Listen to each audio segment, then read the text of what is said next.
Pengauditan terhadap ibu syarikat berkaitan kerajaan JLC perlu campur tangan dari Ketua Audit Negara menjadi tumpuan pada sidang Dewan Rakyat hari ini. Untuk perinciannya, kita bersama Syamimi Saripan di Parlimen. Silakan.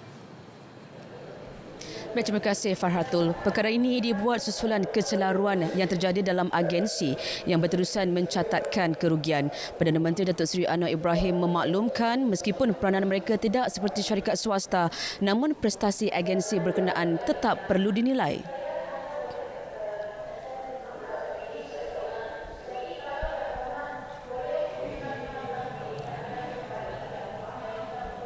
Kita juga telah bersetuju supaya Ketua Audit Negara mengaudit semua 2,000 ini, sehingga akan satu jadi kejutan supaya semuanya akan lebih bertanggungjawab.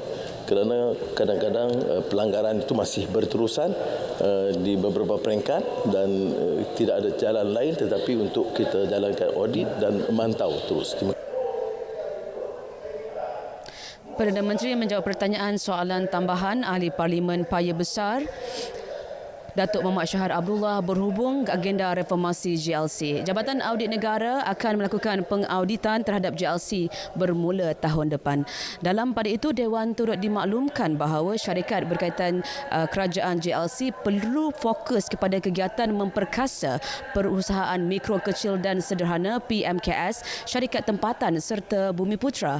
Perdana Menteri berkata ketika ini terdapat JLC yang hanya memenuhi keperluan komersial. Perlu peringatan supaya badan-badan ini walaupun bebas di bawah lembaga masing-masing, tapi tidak harus ketepikan prinsip tata kelola dan tadbir urus yang ditetapkan. Kerana kita pastikan kadang-kadang pembayaran bagi pengurusan itu terlalu tinggi ketimbang tugas mereka atau keuntungan syarikat. Justru itu, Sekretariat Kajian Rasionalisasi Badan Berkanun ditubuhkan bertujuan memantau agensi berkaitan bagi memastikan matlamat asal JLC tidak tersasar.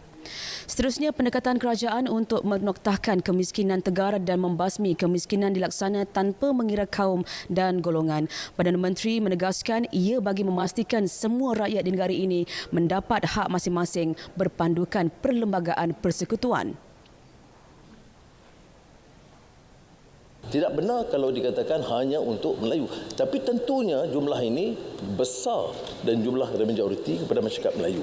Jadi saya harap dengan penjelasan ini jelas, dan kalau ada kenyataan di sebaliknya, itu boleh maklum kepada saya.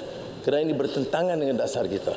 Siapa saja termasuk golongan miskin tegar, asalkan dia warga negara, dia wajib dibantu tanpa diskriminasi.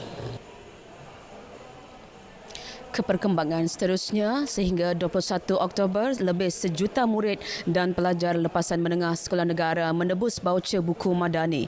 Daripada jumlah itu, seramai 1,190,817 merupakan murid sekolah menengah. Ia melibatkan peruntukan 157 juta ringgit dan telah mencatatkan nilai pembelian keseluruhan lebih 120 juta ringgit.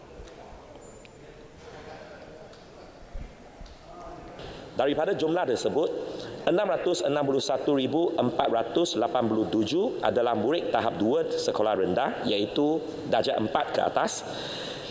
1,191,817 orang merupakan murid sekolah menengah. Bagi Kolej Vocational, Pra-Universiti, Kolej Matrikulasi dan Institut Pendidikan Guru pula, berjumlah 61,806 pelajar. Dan jumlah nilai voucher buku ataupun voucher buku madani yang telah pun ditebus oleh golongan ini setakat hari semalam adalah berjumlah 157 juta ringgit. Pernyataan ini bagi menjawab soalan Wakil Ipoh Timur Lee Chuan Hao. Beliau menjelaskan pendaftaran, penebusan dan pembelian dibuat secara dalam talian bagi mengelak mana-mana pihak menyalahgunakan voucher berkenaan. Lebih 647,000 buku ditawarkan menerusi sistem delima. Baik, sekian perkembangan dari Dewan Rakyat. Kita ikuti perincian berita tengah hari bersama Farhatul di studio. Silakan Farhatul. Baik, terima kasih Syamimi.